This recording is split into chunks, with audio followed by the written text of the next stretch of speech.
মনের মুকুর গল্প পাঠের আসরে আমার সমস্ত প্রিয় বন্ধুদের জানাই সাদর আমন্ত্রণ। মূল গল্পে যাওয়ার আগে আমি আপনাদের বলবো যে এই গল্পটি যদি আপনাদের ভালো লাগে তাহলে অবশ্যই একটি লাইক দেবেন ও গল্পটি শেয়ার করবেন। আর যদি চ্যানেলটি এখনো সাবস্ক্রাইব না করে থাকেন তাহলে সাবস্ক্রাইব করে দেবেন। এবার তাহলে মূল গল্পে আসা যাক। আজ আমি যে গল্পটি আপনাদের পড়ে শোনাবো সেটি লিখেছেন আশুতোষ মুখোপাধ্যায়। গল্পের নাম মহাবিহার।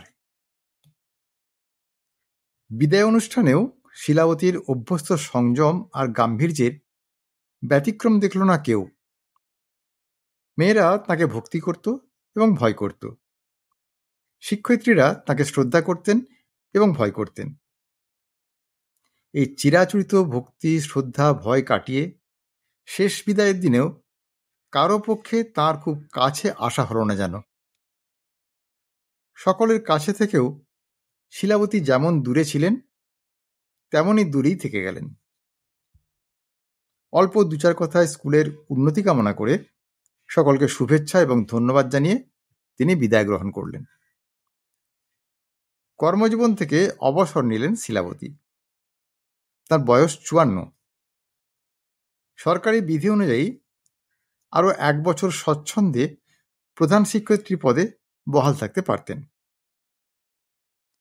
সরকারি চাকরির মেয়াদ আরও 3 বছর অর্থাৎ 58 পর্যন্ত টানার জল্পনা কল্পনা চলছে। এই 1 বছরের মধ্যে হয়তোবা সেই নির্দেশও এসে যেত। মোটমাট আরও 4টে বছর অনায়াসেই স্কুলের সর্বে সর্বা হয়ে থাকতে পারতেন শিলাবতী। এ দীর্ঘকাল ধরে যেমন ছিলেন।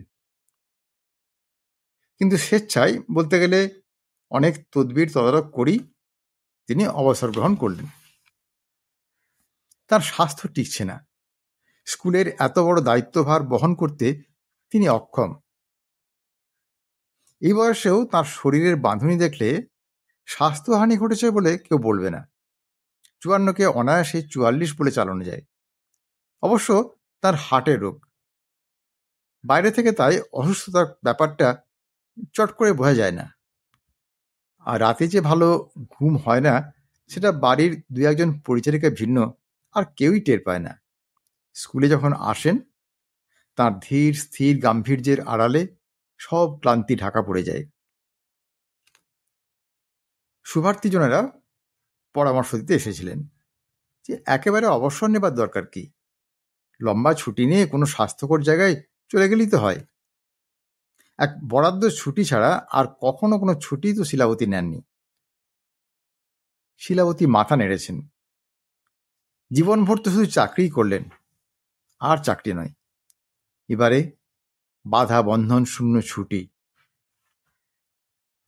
যে মহিলা আজীবন বিরামশূন্য কর্তব্যের মধ্যে ডুবে রইলেন, আত্মীয় পরিজনবিহীন এই ছুটি তার ক্ষতি করবে বলেই অনেকের ধারণা। সময় কাটবে কি করে? আদর্শপ্রাণা মহিলা কি নিয়ে থাকবেন এরপরে? কিন্তু বিদায় নেবার পর মুহূর্ত থেকে কেউ তাকে দেখলে অবাক হতেন। টাঙ্গা করে একা বাড়ি ফিরছেন তিনি। সামনের আসনে বিদায়ী মালার বোঝা। শিলাবতী আপন মনে হাসছেন মৃদু মৃদু। কে তাকে কটা দিন হাসতে দেখেছে আপন মনে? আজ ভালো লাগছে, হালকা লাগছে। চাকরি জীবনের সব আকর্ষণ, কর্তৃত্বের মোহ, কর্তব্যের শেকল সব ওই কণ্ঠচ্যুত মালাগুলোর মতো জীবন থেকে খসে গেছে। এই মায়া কাটানোর জন্যে দীর্ঘকাল ধরে অনেক যুঝতে হয়েছে তাকে, অনেক বিনিদ্র রজনী যাপন করতে হয়েছে। প্রায় জানে না জীবনে প্রথম সুখের মুখ দেখতে চলেছেন শিলাবতী। দেখতে দেখতে এই দিনটা কাটবে, এক ঘুমে এই রাতটাও কাটবে। সকালে ট্রেন ধরবেন তিনি। তারপর 150 মাইল পথ ফুরুত আর কতক্ষণ? শিলাবতীর আনন্দে ভরপুর চোখের সামনে 150 মাইল দূরের সেই শান্ত স্নিগ্ধ মহাবিহারের পরিবেশটি ভেসে উঠল। বুদ্ধ তথাগতের চরণস্পর্শে সোনা হয়ে আছে যেখানকার মাটি, যেখানকার বাতাসে মিশে আছে তার সম্বোধি বাণী, যেখানকার ধুলিমাটিতে স্তূপে তপবনে সংগ্রহশালায় ছড়িয়ে আছে তাঁর প্রব্রজিত মহিমার কত স্মৃতি। কিন্তু কোনো পুণ্যস্মৃতির আকর্ষণে ওই মহাপরিনির্বাণ স্থানে মন উধাও হয়নি শিলাবতীর। তিনি সেখানে যাচ্ছেন একজনকে গ্রহণ করবেন বলে, একজনকে কাছে টানবেন বলে, খুব কাছে, একেবারে বুকের কাছে। সেখানকার বহু গাইডের মধ্যে যে ছেলেটা একেবারে স্বতন্ত্র, এতবার দেখাশোনার ফলে যে ছেলেটা এখন তাকে দেখলেই মাদার মাদার বলে কাছে ছুটে আসে, মুখ খুললে অনর্গল প্রায় শুদ্ধ ইংরেজি বলে, গালগপ্প ফেঁদে সাগ্রহে মহাবিহারের ধূলিকণা পর্যন্ত চেনাতে চেষ্টা করে তাকে, তারপর বিদায় নেবার আগে মুখের দিকে চেয়ে দুষ্টু দুষ্টু হাসে আর বলে, এতক্ষণ তোমার সঙ্গে কাটালুম, এত সব দেখালুম, you should at least give me a 5 rupee note mother. হ্যাঁ, তাকেই আনতে যাচ্ছেন শিলাবতী। নিজের অগোচরে আপন মনে আরো বেশি হাসছেন তিনি। ছেলেটা যেন তার সামনেই দাঁড়িয়ে হাসছে মুখ টিপে, প্রতিবারের মতোই দুষ্টুমি করে বলছে, mother, I M Rahul, remember me. একরাশ ঝাঁকড়া কোঁকড়ানো চুল দেখলেই মন পাখি ওগুলোর প্রতি উৎসুক হয়ে ওঠে। ফর্সা রং অযত্নে তামাটে দেখায়, জোড়া ভুরু, টানা চোখের স্বচ্ছ দৃষ্টি সর্বদা চঞ্চল, ঠোঁটের ফাঁকে এক টুকরো হাসি যেন লেগেই আছে, হাসলে আরো সুন্দর দেখায়। বছর 24 হবে এখন বয়স, হিসেবে ভুল হবার কথা নয় শিলাবতীর, কিন্তু দেখায় যেন 18-19। খুব লম্বা নয়, একটু রোগা ধরনের, ট্রাউজারের 2 পকেটে হাত ঢুকিয়ে সামনের দিকে একটু ঝোঁক নিয়ে হাঁটে, আর মুখে অনর্গল খই ফোটে। গেলবারের কথা মনে হতে আরো বেশি হাসি পেল শিলাবতীর। 3 দিন ছিলেন, 3 দিনই মহাবিহারে গিয়েছিলেন। স্কুলে পরপর কয়েকদিন ছুটি থাকলে গিয়ে থাকেন। গেলবারে 3য় দিনে রাহুল অন্য দর্শক জুটিয়ে ফেলেছিল তিনি যাবার আগেই। তাকে না পেয়ে চুপচাপ দাঁড়িয়েছিলেন। অদূরের কতকগুলো ভগ্নস্তূপের ফাঁক দিয়ে ছেলেটাই তাকে প্রথম দেখল। দেখে তার দল ছেড়ে কাছে এগিয়ে এলো, ঠোঁটের ফাঁকে হাসি ঝরল। মাদার, তুমি আসবে কই কাল বলে যাওনি তো? I am engaged, however I am giving you a good guide. মুখের দিকে চেয়েছিলেন শিলাবতী, হেসেছিলেন হয়তো একটু, আর অল্প ঘাড় নেড়েছিলেন, অর্থাৎ তাতে হবে না। ছেলেটা বিব্রত হয়েছিল, আবার একটু খুশিও হয়েছিল। Wait here, let me see. একটু বাদে দর্শক দলটিকে অন্যের হাতে গছিয়ে দিয়ে সে ফিরে এসেছিল। Come on mother, I am for you now. সেদিন শিলাবতী ইচ্ছে করি ছেলেটাকে একটু জ্বালিয়েছিলেন। এখানে যত স্মৃতি ছড়িয়ে আছে, 1 বছর ধরে তার বিবরণ শুনলেও ফুরবে না। তার প্রদর্শক যে গল্পই ফেঁদে বসে, শিলাবতী বাধা দেন, বলেন, সত্যের মধ্যে তুমি গল্প মেশাচ্ছ? আমি তো শুনেছি এটার এই ব্যাপার। বার কয়েক থমকে গিয়ে ছেলেটার ঈষৎ বিস্ময় মেশানো কৌতুকে নিরীক্ষণ করেছে তাকে। Are you a historian mother? ইতিহাসে বিশেষজ্ঞা তিনি, সেটা আগে কখনো প্রকাশ পায়নি। আগে কান পেতে তিনি ছেলেটার কথাগুলো আস্বাদন করেছেন, শুধু তাৎপর্য খোঁজেননি। সেদিনও প্রশ্নের জবাব এড়িয়ে হাসিমুখে বলেছিলেন, কেন, আমার মতো দর্শককে বোঝাতে গিয়ে খুব সুবিধে লাগছে না বুঝি? অপ্রতিভ না হয়ে ছেলেটা দিব্যি হেসেছিল, বলেছিল, তা কেন, তোমাদের ওই শুকনো ইতিহাস আওড়ালে এখানে লোক আসা ছেড়ে দেবে, আর আমাদেরও উপোস করে মরতে হবে। কিন্তু তাই বলে লোককে বানিয়ে বানিয়ে গল্প বলবে, সত্যি বলবে না? বড় বিচিত্র জবাব দিয়েছিল ওই দুষ্টু ছেলেটা, এখনো কানে লেগে আছে। মুখের দিকে চেয়ে মিটিমিটি হেসেছিল আর বলেছিল, এই বানানো গল্পই আমরা সত্যি বলে বিশ্বাস করি, আর লোকেরও বিশ্বাস করতে ভালো লাগে মাদার। ভগবানের মহিমা বলার মধ্যে আবার মিথ্যা কি আছে? তাছাড়া তোমার ওই ইতিহাস যারা লিখেছে তারা সব নির্জলা সত্যি লিখে গেছে, তাই বা কি করে জানলে? এরপর শিলাবতী আর একটাও তর্ক তোলেননি। আবার হাসি পাচ্ছে। বিদায়ের আগে ছেলেটা মুখখানা গম্ভীর করে তুলতে চেষ্টা করে অসংকোচে বলেছিল, তোমার জন্য একটা বড় দল হাতছাড়া করেছি mother. This time you should give me a 10 rupee note. টাকা আদায়ের বেলায় ছেলে লাজ লজ্জার ধার ধারে না, ফসফস করে বলে বসে। ছদ্ম বিস্ময়ে চোখ কপালে তুলেছিলেন শিলাপতি। হ্যাঁ, 5 থেকে একবারে 10? কেন, অত টাকা দিয়ে কি হবে? তক্ষুনি বুঝেছে পাবে, তাই জোর দিয়ে বলেছিল, তোমাদের কাছে আবার অত কি মাদার? কিছু বেশি পেলে একটু ভালো থাকতে পারি, একটু ভালো খেতে পাই, একটু ভালো পড়তে পারি, অথচ ও কটা টাকা তোমাদের কাছে কিছুই নয়। শিলাবতী ওর হাতে একটা 10 টাকার নোট গুঁজে দিয়ে তাড়াতাড়ি চলে এসেছিলেন। সেদিন বুকের হাড় পাঁজর টনটনিয়ে উঠেছিল। আজ হাসছেন। আজ নিজের সঙ্গে সব বোঝাপড়া শেষ বলেই হাসতে পারছেন। অস্ফুট স্বরে নিজের মনেই বলছেন কিছু। বলছেন, রক্তে লেগে আছে সুখের স্বাদ, ভালো থাকতে খেতে পড়তে চাইবে না কেন? দেখি এবার থেকে কত সুখে থাকতে পারিস তুই, আর তোকে লোকের কাছে হাত পেতে বেড়াতে হবে না। সোজা বাড়ি। গাম্ভীর্যের বর্মাটা কর্ত্রীর বদলে এই দিনে একখানা হাসি খুশি মুখ দেখবে বাড়ির পরিচারক পরিচারিকা কটিও আশা করেনি হয়তো। আরও বিস্মিত হলো কর্ত্রী তাদের ঘরে ডেকে এনে ভারী সদয় মুখে 2 মাসের করে মাইনে আগাম দিয়ে যখন বিদায় দিলেন। এই রাত পোহালে তারা যেন অন্য কাজ দেখে নেয়, তিনি এখান থেকে চলে যাচ্ছেন। জিনিসপত্র একরকম গোছগাছ করাই ছিল। সুটকেসটা গুছিয়ে নিলেন, আর যা থাকলো সকালই হয়ে যাবে।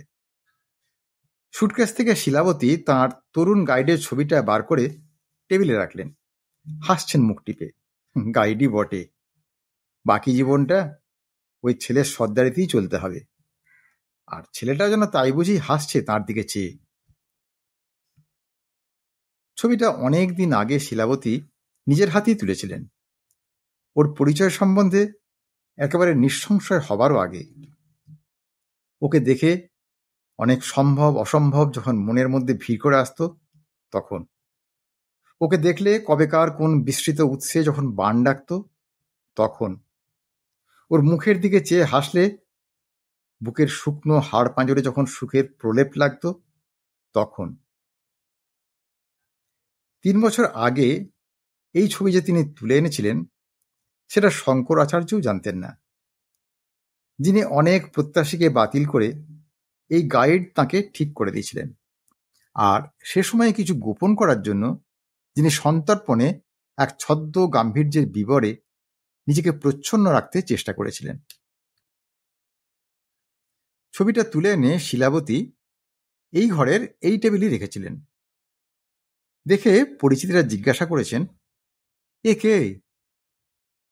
কেউ বা মনোযোগে দেখে শুধিয়েছেন, ছোট ভাইটাই কেউ নাকি, অনেকটা আপনার মতোই মুখের আদল।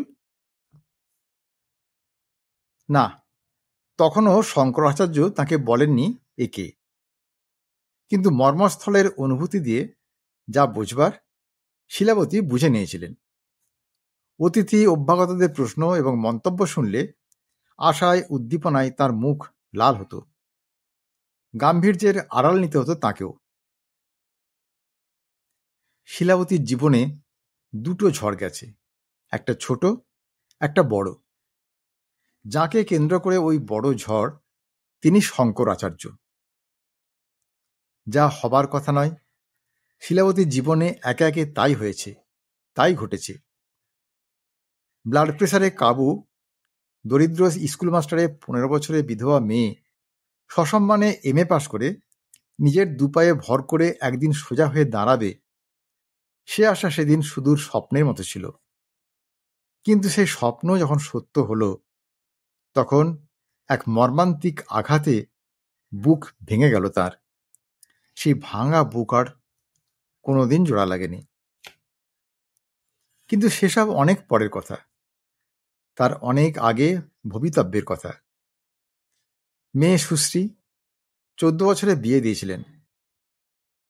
1 বছর না ঘুরতেই ঝড় জলে নৌকাডুবি হয়ে তরতাজা জামায় খোয়ালেন তিনি। 15 বছরে মেয়ের বৈধব্য দেখলেন, তাও সহ্য করলেন। গঙ্গার গর্ভে যাকে হারালেন, তাকে ভালো করে চেনা হয়নি শিলাবতীর। কিন্তু প্রায় 15 বছর বাদে এক বিচিত্র গোধূলিতে সেই গঙ্গার বুকেই যে একজনকে পেলেন, তাকে একেবারে ছেঁটে দিতে কোনো দিন পারেননি শিলাবতী, আগেও না, পরেও না। তিনি শঙ্কর আচার্য, অবস্থাপন্ন রক্ষণশীল উত্তরপ্রদেশীয় পরিবারের ছেলে। বাড়িতে 12 মাসে 13 পার্বণের প্রচলন। দূর সম্পর্কের আত্মীয় শিলাবতীদের। শিলাবতীর বাবা তাঁদেরই অনুগৃহীত ছিলেন। একই বাড়িতে এক বিচ্ছিন্ন অংশে থাকতেন। শিলাবতী বিধবা হওয়ার পর সেই বাড়ির কৃতি সন্তান শঙ্করাচার্যই একটা অবলম্বনের পথ দেখালেন। শঙ্করাচার্য তখন 22-23 বছরের তরুণ, বিশ্ববিদ্যালয়ের রত্ন বিশেষ। তার আগ্রহে, উৎসাহে, উদ্দীপনায়, হতাশার মধ্যে এক টুকরো আলো দেখলে দুঃখী পরিবারটি। শিলাবতীর পড়াশোনা চলতে লাগলো। আচার্য গৃহে একটা চাপা সংশয় দেখা গেল আরো 7-8 বছর পরে। কুলের গৌরব অমন হীরের টুকরো ছেলে বিয়ে করতে চায় না কেন? শঙ্করাচার্য তখন অধ্যাপনা করেন। ছোট এক ভাইয়ের বিয়ে হয়ে গেল, কিন্তু তিনি বিয়ের কথা কানেও তোলেন না। আরো 3-4 বছর বাদে বাড়ির লোকের সন্দেহ আরো ঘনীভূত হলো। 32-33 বছর বয়সেও ছেলেকে বিয়েতে রাজি করানো গেল না। চেষ্টা শিলাবতীও করেছেন। বলেছেন, দেখো ব্যাপারটা ভালো হচ্ছে না, 5 জনে 5 রকম ভাবছেন, তার বিয়ে করাটা উচিত। তার জীবনে শঙ্করাচার্য বিধাতার পরম আশীর্বাদের মতো এসেছেন। কেউ তাকে হেয় চোখে দেখলে তার পরিতাপের সীমা থাকবে না। শঙ্করাচার্য এ কথা কানেও তোলেননি। প্রথমে বলেছেন, ওসব ঝামেলা পোহানোর সময় নেই তার। আর পরে সরাসরি বলেছেন, তিনি পৈতৃক সম্পত্তির প্রত্যাশা রাখেন না, বিধবা বিবাহ করলে আপত্তিটা কিসের? শুনে শিলাবতী কানে আঙুল দিয়েছেন। পরে তাকে বোঝাতে চেষ্টা করেছেন, কিন্তু কথা তুললেই শঙ্করাচার্য ওই একই কথাই বলেন। শিলাবতীকে বেশি বিরূপ হতে দেখলে বলেন, একটা সমস্যাকে বড় করে তুলে লাভ কি? তার থেকে আমি যেমন আছি থাকতে দাও, বিয়ে না করলেও তো মানুষের দিন কাটে। তাই কাটতে লাগলো। এরও 3 বছর বাদে শিলাবতীর শেষ পরীক্ষা হয়ে গেল। আশাতীত ফলের ঘোষণা যেদিন কানে এলো, কৃতজ্ঞতায় শিলাবতীর দুচোখ ছলছল করে উঠেছিল। আর এই সাফল্যের 16 আনাই কার প্রাপ্য, এ তার থেকে ভালো আর কে জানে? সেই দিনই শঙ্করাচার্য একসময় তাকে জানালেন, কিছু আলোচনা আছে। ব্যবস্থা মতো এক জায়গায় সাক্ষাৎ হলো দুজনার। তখনও সন্ধ্যা হয়নি। কি ভেবে শঙ্করাচার্য একটা নৌকো ভাড়া করলেন। এই দূরের এলাকায় কেউ তাঁদের চিনবে না, আর তাছাড়া একটু বাদেই দিনের বিদায়ী আলো নিশ্চিহ্ন হবে। কিন্তু কথা কিছু হলো না। মুখোমুখি দুজনে চুপচাপ বসে রইলেন। মাঝি তার ইচ্ছে মতো নৌকা বেয়ে চলল। অনেকক্ষণ বাদে শিলাবতী জিজ্ঞাসা করলেন, কি বলবে? শঙ্করাচার্য হেসে বললেন, অনেক বলবো, অনেক বোঝাবো ভেবেছিলাম, কিন্তু এখন মনে হচ্ছে কিছুই বলার নেই, কিছুই বোঝাবার নেই। যাই বলি, ঘুরে ফিরে সেটাই ভেসে বেড়ানোর কথাই। সমস্তক্ষণের মধ্যে আর কথা হয়নি। দুজনে মুখোমুখি বসেছিলেন, মাঝে বেশ খানিকটা ব্যবধান। দুজনে দুজনকে একবার দেখেছেন শুধু। কিন্তু সেদিন আকাশে ষড়যন্ত্র ছিল, বাতাসে জাদুর মোহ ছিল। ভরা জ্যোৎস্নার থালার মতো চাঁদের বুকে সব খোয়ানোর ইশারা ছিল। সেই জ্যোৎস্না ধোয়া জলের কলকাকলিতে সর্বনাশা কানাকানি ছিল। শঙ্করাচার্য হাত ধরে নৌকা থেকে নামালেন যখন, শিলাবতী তখনও আত্মবিস্মৃত, বিহ্বল। হাতে স্পর্শেও সর্বাঙ্গ থরথর করে কেঁপে উঠল। তারপর রাত্রি, নিঝুম নীরব রাত্রি। দরজায় মৃদু শব্দ হল। শিলাবতী চমকে উঠলেন, দুই কান উৎকর্ণ। তিনি জানতেন কেউ আসবে, তিনি জানতেন বন্ধ দরজা খুলে দিতে হবে। খুলেও দিলেন।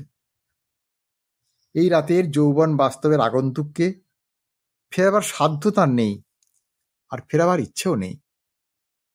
সেই বিহ্বলতার মধ্যেই একে একে আরো অনেকগুলো রাত কেটে গেল। দিনের অবসানে উন্মুক্ত দুটি হৃদয়ের একটি প্রতীক্ষা, রাতের প্রতীক্ষা। এরপর শঙ্করাচার্যই আত্মস্থ হলেন প্রথমে। তিনি ঘোষণা করলেন তিনি শিলাবতীকে বিবাহ করবেন। বনেদি রক্ষণশীল সংসারে যেন একটা বাজ পড়ল। শঙ্করাচার্যর বাবা নির্মম হয়ে উঠলেন। এদিকে তেমনি বজ্রাহত হয়েছিলেন শিলাবতীর বাবা। তার উপর বুকে অপমানের শেল বিদ্ধ হল।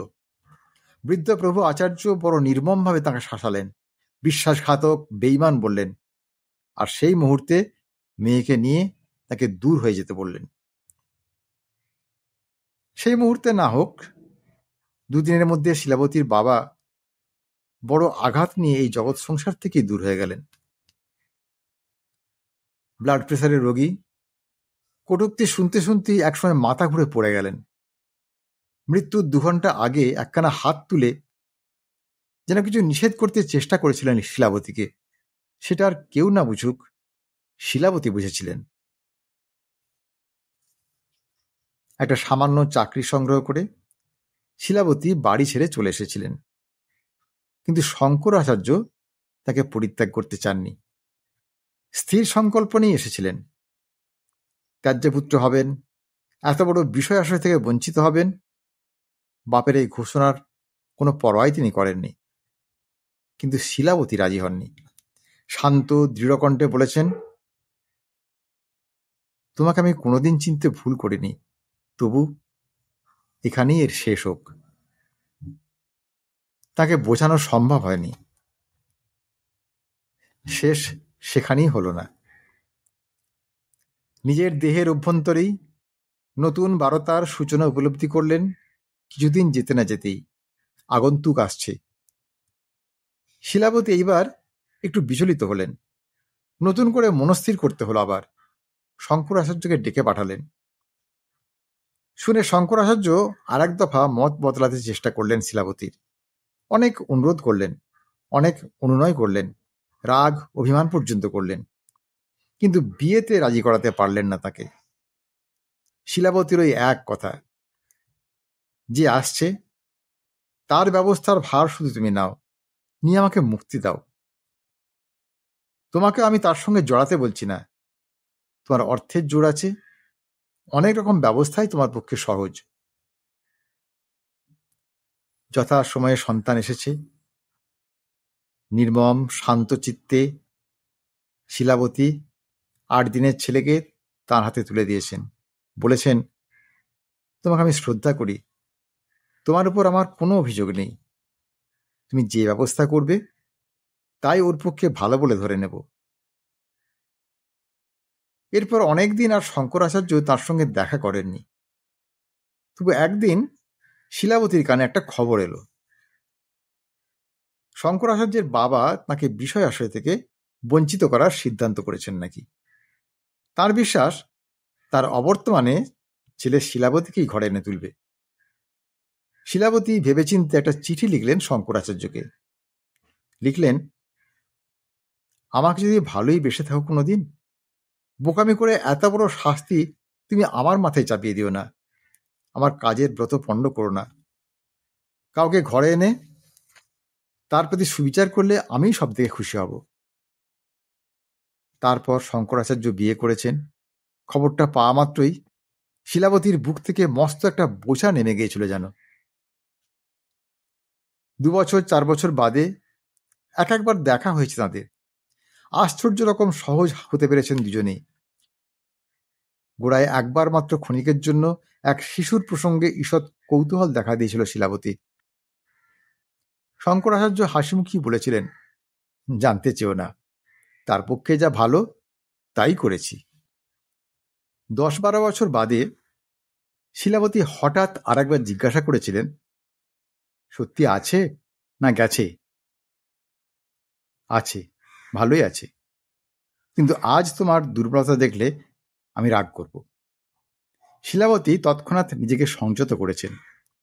কঠিন তাড়নায় নিজেকে কর্তব্যের পথে টেনে নিয়ে গেছেন। অবকাশ কখনো চাননি, অবকাশ শত্রু। বছর 3 আগের কথা, মহাবিহারে এসেছিলেন। সঙ্গে শঙ্করাচার্য ছিলেন। এই বয়সে নির্লিপ্ত সহজ মেলামেশাটা আরো সহজ হয়েছে। এই গাইডের মধ্যে শঙ্করাচার্য খুঁজে পেতে ওই রাহুলকেই বার করলেন। ছেলেটা তাকে খুব ভালো করে চেনে আর ভক্তি শ্রদ্ধাও করে বলে মনে হলো। হঠাৎ কি মনে হতে হৃৎপিণ্ডের রক্ত চলাচল থেমে আসার উপক্রম হলো শিলাবতীর।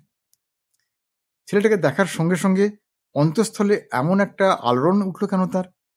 এই ঈষৎ চঞ্চল মিষ্টি কচিমুখখানা বড় কাছের, বড় আকাঙ্ক্ষার এক স্বপ্নের চেনা বলে কেন তার মনে হলো? শঙ্করাচার্যের মুখের অভিব্যক্তি যেন অন্যরকম। সম্ভাবনাটা সমূলে বাতিল করতে চেষ্টা করলেন শিলাবতী। অসম্ভবই ভাবলেন, কিন্তু ছেলেটাকে তার ভারী ভালো লাগলো। চটপটে, ফটফটে, মুখে হাসি লেগেই আছে, আর অনর্গল কথা। সাহস করে গাইড প্রসঙ্গে একটা কথাও জিজ্ঞাসা করলেন না শিলাবতী। যা ভাবছেন সত্যি তো নয়ই, উল্টে যে দুর্বলতা প্রকাশ পাবে তা হয়তো আর গোপন করা সম্ভব হবে না। কিন্তু বাড়ি ফিরে একটা অস্বস্তি বড় হয়ে উঠতে লাগলো আবার। শঙ্করাচার্য বেছে বেছে ওকেই কেন ডাকলেন? সকল থেকে বারবার তাঁকেই কেন দেখছিলেন? কিছুকাল বাদে আর এক ছুটিতে শিলাবতী একা এলেন মহাবিহারে। খুঁজে খুঁজে ওই গাইডকেই বার করলেন। দিব্যি আলাপ জমে উঠল সেবারে। এরপর মাঝে মাঝে আসতে লাগলেন তিনি। কয়েকদিনের ছুটি পেলেই আসেন। কি এক অদৃশ্য আকর্ষণ তাকে টেনে টেনে আনে। ছেলেটা মাদার মাদার বলে হাসি মুখে সামনে এসে দাঁড়ায়। শিলাবতী জিজ্ঞাসা করেছিলেন, সে ইংরেজি কেন বলে? মাতৃভাষা জানে না? ছেলেটা হেসে বলেছিল, জানে, তবে ছেলেবেলার থেকে মিশনের মানুষ বলে ইংরেজি বলতেই সুবিধা হয়। আরো হেসে মন্তব্য করেছিল, তোমাদের মতো শিক্ষিত দর্শকদের কাছে তার কদরও বেশি হয় মাদার। ধারণাটা ক্রমশ বদ্ধমূল হয়ে আসছিল শিলাবতীর। তার ঘরে ওর ছবি দেখেও তো অনেকে জিজ্ঞাসা করছে কি হয়। তারা তো কিছু কল্পনা করেনি, তারা মিল দেখে কি করে। আর সহ্য করতে না পেরে শেষে শঙ্করাচার্যকে চিঠি লিখলেন। সংক্ষিপ্ত প্রশ্ন, তার ধারণা সত্যি কিনা। দিন কয়েক বাদে জবাব এলো, সত্যি। এই কটা দিন অধীর আগ্রহে উন্মুখ হয়েছিলেন শিলাবতী। জবাব পাওয়া মাত্র দেহের সমস্ত রক্ত যেন মুখের দিকে ছোটাছুটি করতে লাগলো। আত্মস্থ হওয়ার পর প্রথমেই ভয়ানক রাগ হলো শঙ্করাচার্যের উপর। অন্যের কাছে হাত পেতে জীবিকা অর্জনের পথে ঠেলে দিয়েছেন বলে জীবনে যেন আর কোনোদিন থেকে ক্ষমা করতে পারবেন না। অথচ মন বলছে ওই পথে এসেছে বলেই ছেলেটার অমন সুন্দর অমলিন মুখ আজও দেখলেই ভালোবাসতে ইচ্ছে করে। রাতের ঘুম গেছে শিলাবতীর। আগের দিনের চেয়ে পরের দিন শরীর বেশি খারাপ মনে হয়েছে। কাজে মন দেওয়া শক্ত হয়েছে। জানার পর আর মহাবিহারে যাননি। সব বোঝাবুঝির অবসান হয়েছে, সব পিছুটান গেছে। এইবার যাবেন। যখন মহাবিহারে পৌঁছলেন তখন প্রায় বিকেল। দুপুরে সামান্য বিশ্রামের সময় বলে ইচ্ছে করি একটু দেরিতে এলেন। খুঁজতে হলো না, হাসি খুশি মুখে সাগ্রহে সে নিজেই এগিয়ে এলো। বলল, এবারে তুমি অনেকদিন পরে এলে মাদার। শিলাবতীও হাসলেন। হ্যাঁ, তুমি ভালো ছিলে তো? Perfectly, but are you all right mother? তার দৃষ্টিতে যেন ঈষৎ সংশয়। শিলাবতীর ইচ্ছা হলো দুহাত বাড়িয়ে ওকে কাছে টেনে আনেন। হাসি মুখে জবাব দিলেন, হ্যাঁ ভালোই তো ছিলাম, কেন তুমি খারাপ দেখছো? এ প্রসঙ্গ বাতিল করে দিয়ে ছেলেরা তরবর করে বলল, এসো এসো, তোমাকে শোনাবো বলে এবারে অনেক নতুন কিছু স্টাডি করে রেখেছি। দ্বিধাজড়িত কণ্ঠে শিলাবতী বললেন, কিন্তু আজ তোমার সঙ্গে আমার অন্য কিছু কথা ছিল রাহুল। ছেলেটা হাসি মাখা কৌতুকে দু এক মুহূর্ত তাকে দেখল, তারপর চিরাচরিত চঞ্চল ব্যস্ততা বলল, আরে কথা পরে শুনবো, ওদিকে আলো কমে আসছে, আগে তোমাকে দেখিয়ে শুনিয়ে দিই, নইলে টাকা আদায় করবো কোন মুখে? This time also I expected 10 rupee note. Shilabati সতৃষ্ণ চোখে চেয়ে আছেন তার দিকে, বললেন, তার থেকে অনেক বেশিই দেব। রিয়েলি? How lucky! খুশি রাতিশয্যে মাথা ঝাঁকিয়ে পা বাড়ালো। এসো শিগগির এসো, এরপর কিচ্ছু দেখতে পাবে না, আরো আগে আসা উচিত ছিল। অগত্যা নিরুপায় শিলাবতী তাকে অনুসরণ করলেন। সে পাথর দেখাচ্ছে, মূর্তি দেখাচ্ছে, স্তূপ দেখাচ্ছে, আর মন্তব্য জুড়ছে, কিন্তু শিলাবতীর কানে কিছুই যাচ্ছে না। তিনি শুধু দেখছেন তাকে। খেয়াল হলে মাঝে মাঝে মাথা নাড়ছেন, অর্থাৎ মনোযোগ দিয়ে যেন তিনি শুনছেন। একবার শুধু তার কথা শুনে বুকের তলায় একটা মোচড় পড়েছিল। একদিকে আঙুল দিয়ে দেখিয়ে রাহুল বলছিল, ওটা অজ্ঞাত কৌণ্ডিল্যের স্তূপ। একেবারে অজ্ঞাত কুলশীল একজন তপস্যার জোরে তথাগতকে পরিতুষ্ট করেছিলেন। ওটা তাঁরই স্মৃতি। ঈষৎ অসহিষ্ণু মুখে শিলাবতী বলেছিলেন, তা তো নাই হলো, আমার কথা শুনবে কখন? হাসি মুখে ছেলেটা নিশ্চিন্ত করেছিল তাকে, আমার সঙ্গে থাকলে কেউ তোমাকে যেতে বলবে না, 6টা বাজুক। এই দেখো, এটা হচ্ছে মৃগদাব তপবন, এবারে কত বাড়ানো হয়েছে, আর এত হরিণও তুমি গেলাবারে দেখনি। আচ্ছা, তুমি মৃগদাবের গল্প জানো তো? শিলাবতী মাথা নাড়লেন, জানেন। ছেলে আবার মহা উৎসাহে স্তম্ভ আর মূর্তি আর সংগ্রহ বিশ্লেষণে মেতে গেল। 6টা বাজল। 6টা পর্যন্তই নির্দিষ্ট মেয়াদ এখানকার। বড় করে একটা দম ফেললো ছেলেটা, ঈষৎ শ্রান্ত। মিষ্টি করে হাসলো তাঁর দিকে চেয়ে, বলল, আচ্ছা এবারে এসো, গল্প করা যাক। একটা বড় হলের ভেতর দিয়ে কোথায় নিয়ে চলল তাকে জানেন না। লোকজন চলে যাওয়ায় ফাঁকা পরিবেশ স্তব্ধ লাগছে। তাকে নিয়ে গোটা হল পেরিয়ে আর একটা বড় হল ঘরে সে এলো। সেই ঘরে প্রায় ছাদ ছোঁয়া বুদ্ধের এক প্রকাণ্ড মূর্তি। ছেলেটা সোজা সেই মূর্তির পায়ের কাছে বসে পড়ে সেই পায়েই বেশ আরাম করে ঠেস দিল। নরম করে একটু হেসে বলল, কাজ না থাকলে আমি এখানে এসেই বসে বিশ্রাম করি, ভালো লাগে। তুমি এই শিলার উপরে বসো মাদার। আচ্ছা, তারপর বলো কি কথা আছে। শিলাবতী বসলেন। কি এক অস্বস্তি যেন তাকে পেয়ে বসছে, তবু সংকোচ করলে তো আর চলবে না। মৃদু শান্তমুখী বললেন, রাহুল, তোমাকে আমি নিতে এসেছি, আমার সঙ্গে চলো, তুমি আমার কাছেই থাকবে। এটুকু মাত্র বলে তিনি নিজেই বিস্মিত হন। শোনামাত্র বিষম অবাক হয়ে হয়েছিলেন, হতভম্ব হয়ে হয়েছিলেন, কিন্তু তার মুখের দিকে চেয়ে রাহুল হাসছে মিটিমিটি। তার মুখে চোখে অপ্রত্যাশিত কিছু শোনার চিহ্ন মাত্র নেই। এমন সুন্দর হাসিও শিলাবতী আর যেন দেখেননি।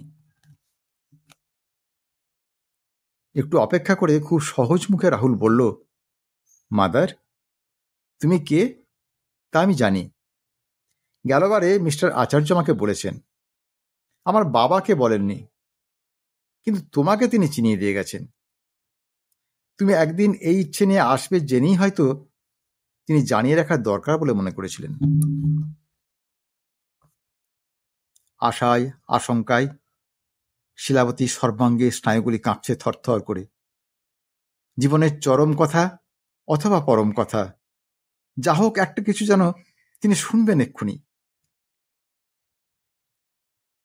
বুদ্ধের মসৃণ পায়ের দিকটায় হাত বুলোতে বুলোতে খুব মিষ্টি করেই রাহুল আবার বলে গেল, দেখো মাদার, জন্মের পর থেকে এত বড় বঞ্চনারও এতটুকু দাগ লাগেনি যার দয়ায়। এই বয়সে তার পায়ের কাছ থেকে ছিনিয়ে নিয়ে গিয়ে আজ আর কতটুকু আশ্রয় তুমি আমাকে দিতে পারো বলো? তুমি কষ্ট পেও না, আমি খুব ভালো আছি। আমাকে এখান থেকে নিয়ে গিয়ে আমাকে তুমি নিরাশ্রয় করতে চেও না মাদার। তারপর সে উঠে পড়ল, শান্ত মুখে আস্তে আস্তে ঘর ছেড়ে সে চলে গেল। শূন্য ঘর, সমুন্নত বিশাল বক্ষ, প্রসন্ন নেত্র, শিলাময় অমিতাভ মূর্তি, আর সামনে চিত্রার পিতা শিলাবতী। আজকের গল্প তাহলে এখানেই শেষ করছি। গল্পটি কেমন লাগলো তা কমেন্ট করে জানাবেন, আর যদি ভালো লাগে তাহলে একটা লাইক দেবেন ও গল্পটি শেয়ার করবেন। আর যদি মনের মুকুর চ্যানেলটি এখনো সাবস্ক্রাইব না করে থাকেন তাহলে এখনই সাবস্ক্রাইব করে দিন। আজ তাহলে আসি বন্ধু, খুব শীঘ্রই আবার হাজির হব এরকম একটি সুন্দর গল্পের ভিডিও নিয়ে। ততক্ষণ সবাই খুব ভালো থাকুন, সুস্থ থাকুন, আনন্দে থাকুন। নমস্কার।